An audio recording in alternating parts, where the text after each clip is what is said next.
parti aujourd'hui, c'est qu'on ne fait pas les choses dans la clarté. Et j'ai toujours dit, si les choses ne sont pas faites dans la clarté, moi je me réserve toute opportunité. Et pour l'instant, le parti n'en prend pas la voie. Alors, Jean-Luc Guillon, 2025, qu'est-ce que vous voulez apporter justement dans un premier lieu à votre parti et puis ensuite à la Côte d'Ivoire? Non, c'est surtout à la Côte d'Ivoire. Hein. Il faut passer par le Parce parti que, aussi. non, c'est Pour surtout, vous, c'est surtout à la Côte d'Ivoire. On est tous engagés en politique pour servir et pour servir les Ivoiriens, pour servir la Côte d'Ivoire. Hein. L'instrument quel qu'il soit doit être façonné pour servir la Côte d'Ivoire. Hein. Donc, c'est qu'est-ce que l'on va apporter à la Côte d'Ivoire. Et ma principale préoccupation, ce sont les jeunes. Ce sont les jeunes qui aujourd'hui sont désemparés. Euh, vous avez une population de plus en plus jeune qui arrive sur le marché du travail, il n'y a pas d'emploi, avec une vie qui est chère, il n'y a pas d'opportunité. Je dis dans tous mes discours, il ne faut pas que la Côte d'Ivoire soit seulement une terre d'espérance, on va en faire une véritable terre d'opportunité. C'est pas normal que dans un pays en construction comme le nôtre, vous ayez autant de monde laissé pour compte. Tous ces jeunes qui restent au bord de la route. Et pour ça, il faut redonner la primauté à l'intérêt général, redonner la primauté à l'Ivoirien et faire en sorte que l'Ivoirien soit premier chez lui. Moi, je le dis, il y a du patriotisme économique. Dedans, il y a la préférence nationale. Alors, il y en a qui disent, ah, mais c'est xénophobe. Non. Il faut d'abord que les Ivoiriens soient bien et après les autres pourront l'être. Qu'est-ce que vous répondez à ceux qui disent que vous vous êtes déconnecté aussi, que vous êtes un grand chef d'entreprise, que vous ne connaissez pas la réalité des petites gens? Qu'est-ce que vous répondez à cela? Mais parce que ça, c'est une image, c'est une critique facile. Mais bien au contraire, on connaît mieux les réalités. Parce qu'on embauche des personnes, hein, on côtoie ces personnes matin, midi, soir, on est au courant des problèmes de ces personnes matin, midi, soir, et ces personnes vivent en Côte d'Ivoire. Donc, et nous-mêmes, nous vivons dans un environnement, des familles, des cousins, des frères, des sœurs, des parents, et tout ça, qui vivent toutes les réalités. Donc, bien au contraire, on a un spectre beaucoup plus large, depuis les plus hautes sphères jusqu'aux personnes les plus défavorisées.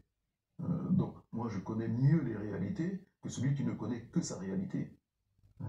C'est ça une connaissance de, Est-ce que c'est frustrant qu'on vous ramène toujours à cette condition du chef d'entreprise qui a réussi, de la grande fortune, et qu'on s'intéresse peut-être moins à ce que vous avez envie de... C'est pas frustrant. Ce qu'il faut comprendre, c'est que moi, au contraire, j'aimerais voir plus d'Ivoiriens dans ma condition que l'inverse. Et faire en sorte qu'il y ait un maximum d'Ivoiriens dans ma condition, et mieux encore. Donc, au lieu de ramener tout le monde vers le bas, je veux ramener la majorité vers le haut. Et faire en sorte que on puisse partager plus la richesse que de partager la pauvreté. Alors, une petite question, j'ai envie de vous poser. Est-ce que la classe politique, de façon générale, fait payer à ceux qui ne font pas partie du sérail justement cette... En tout cas, ils vous voient différemment. Ouais.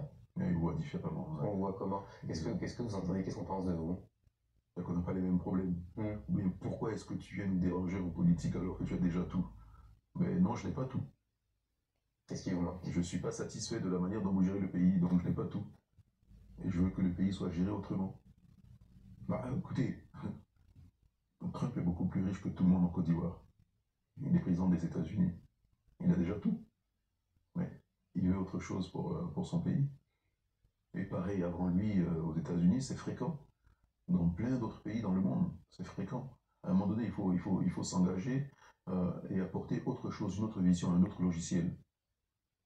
Pensez qu'elle a besoin d'un grand... Et le fait de penser entreprise va faire que le pays va penser plus entrepreneuriat, donner plus d'opportunités aux jeunes. Pensez que la classe politique a besoin d'un grand renouvellement, selon vous? Est-ce que les idées sont... Ah oui, complètement. Ouais. Oui, je pense. Je pense qu'il y a des personnes qui restent trop longtemps en politique en Côte d'Ivoire. Moi, je dis 2025, l'après 2025, on doit changer de président de la République et on doit basculer sur une toute nouvelle génération, celle qui n'a pas travaillé avec le président Houphouët. Jusque-là, il y a trop d'anciens qui ont connu Houphouët et qui ont travaillé au quotidien avec lui. Houphouët a été leur patron. Et pour la première fois, on a l'occasion d'avoir un président, je le souhaite, qui n'a pas travaillé au quotidien avec le président Félix Houphouët-Boigny. On bascule bien après les indépendances. Donc il est grand temps que la Côte d'Ivoire connaisse ça. Il y a eu le président Laurent Gbagbo, mais il était opposant d'Houphouët. Donc lui, il était côté Houphouët également. Et les héritiers d'Houphouët, qui ont fait leur bagarre politique par la suite, bon, il est temps qu'on tourne la page et qu'on passe à autre chose. On a l'impression que peut-être que vous-même, vous avez peut-être hésité à un moment aussi, quand il était temps d'y aller. Beaucoup pensent que vous avez raté non, pas du tout, parce que l'occasion. On dit souvent qu'il faut tuer le père. Vous avez peut-être hésité. Il ne faut pas confondre l'attente et moi, je me préparais à être en. Ok, bon là, je vais couper parce qu'il y a quelque chose que je ne comprends pas en Afrique.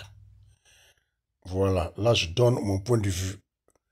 J'ai l'impression qu'en Afrique, pour servir son pays, il faut forcément être président. Tu vois, il faut forcément être président pour servir son pays.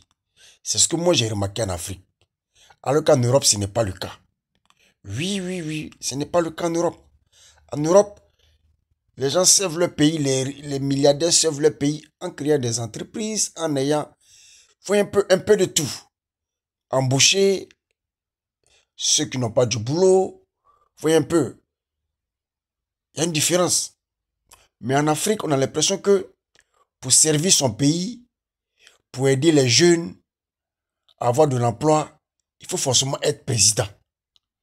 Oui, il faut forcément être président pour pouvoir servir son pays, pour pouvoir aider sa population. C'est ce que moi, je n'arrive pas à comprendre. Oui, parce que si on n'est pas président là, on ne peut pas aider sa population. Oui, on ne peut pas aider les jeunes à s'en sortir, à entreprendre. Non. Il faut qu'on soit président. Comme ça, on a la caisse de l'État. Voilà. On peut faire tout ce qu'on veut. C'est ce que moi, je n'arrive pas à comprendre. Alors qu'en Europe, c'est différent. Oui, c'est différent. Partout où nous travaillons ici, en Europe, c'est des entreprises. Voilà, des familles. Voyez un peu. Le père, il laisse. Les enfants viennent, les enfants améliorent. Et les gens continuent de travailler. On ne lui pas seulement le pouvoir pour pouvoir sortir les jeunes, voilà, de la pauvreté. Pour pouvoir changer les conditions de la population, non. Mais nous, les Africains, on est focalisés sur, non, il faut être d'abord président. Voilà, avant de pouvoir faire geste. Oui, il faut d'abord être président avant de pouvoir aider. Non, voilà, c'est ce qui met un peu, voilà, l'Afrique en retard. Oui, on parle de Trump. Trump, avant qu'il ne soit président, c'est vrai, il est multimilliardaire. Il investit. Oui, il fait travailler beaucoup de personnes. Il n'a pas entendu à ce qu'il soit président pour, voilà, changer les conditions de vie des Américains. Bien avant ça, on connaît Donald Trump, multimilliardaire. Il a les hôtels par-ci, par-là. Il est dans l'immobilier. Il est dans tout. Et dans tout ça, voilà, c'est le chômage qui diminue. Il fait travailler beaucoup de personnes, beaucoup d'Américains. Vrai ou faux? Donc si aujourd'hui il est président et qu'il peut changer encore plus les choses, bon, ça se comprend. Mais en Afrique, ce n'est pas le cas. Des gens qui sont milliardaires, voilà, qui ont des entreprises et tout. Non, ils n'aident pas. Voilà, ils ont la bouche mielleuse. Quand ils veulent venir au pouvoir, ils vont dire tout ce que la population veut entendre. Mais quand ils viennent, ça devient pire. Vous voyez un peu, on se dit, bon, comme il est dans l'entrepreneuriat, quand il va venir, il y a des sociétés, donc les choses vont changer. Non, la politique, c'est pas ça. Oui, il faut qu'on se dise la vérité, la politique, c'est pas ça. Sinon qu'on peut ne pas être président, être un homme d'affaires, et puis aider sa population. Oui, aider sa population. Diminuer le chômage. Parce qu'on a les entreprises. Les jeunes ont besoin de travailler. Vrai ou faux? Les jeunes ont besoin de travailler. Les jeunes diplômés, même les jeunes qui ne sont pas diplômés, tout le monde a besoin de travailler. Alors que vous êtes chef d'entreprise, ben, c'est le moment d'embaucher ces jeunes-là. C'est le moment de faciliter la tâche à ces jeunes-là, on parle de la vie chère. Mais lui, il est directeur de société. Sifka, l'huile et tout, ça appartient à cette famille-là. Mais pourtant, toujours, la vie est chère. Vrai ou faux? Toujours la vie est chère. Alors, ce sont eux qui détiennent tout. L'huile est chère.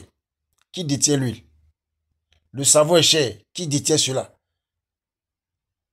Il y en a beaucoup, je ne peux en citer. Mais c'est lui le chef. Société familiale. Mais tout est cher. Mais pourquoi est-ce qu'il ne dit pas que non?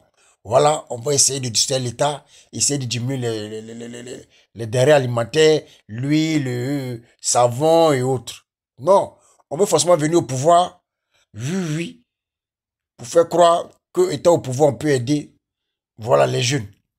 On peut diminuer le chômage. On peut faire ça, on peut faire cela. On a trop vu ça. Et c'est ça le problème des Africains. Des milliardaires qui sont cachés, qui peuvent investir, faire travailler les jeunes, diminuer le chômage. Non, non, non, non, ils ne veulent pas ça. Et ils veulent être président d'abord. Oui, afin de pouvoir diminuer le chômage. Bon, si c'est la politique, hein. En tout cas, moi je pense que ça c'est les discours mielleux des politiciens. Voilà, donc si ce ne serait pas long, livrer pas que du paquet plus depuis l'Europe de l'Est. Cette question que je pose, en tout cas, c'est parce que je ne comprends pas quelque chose que je pose cette question-là. Voilà.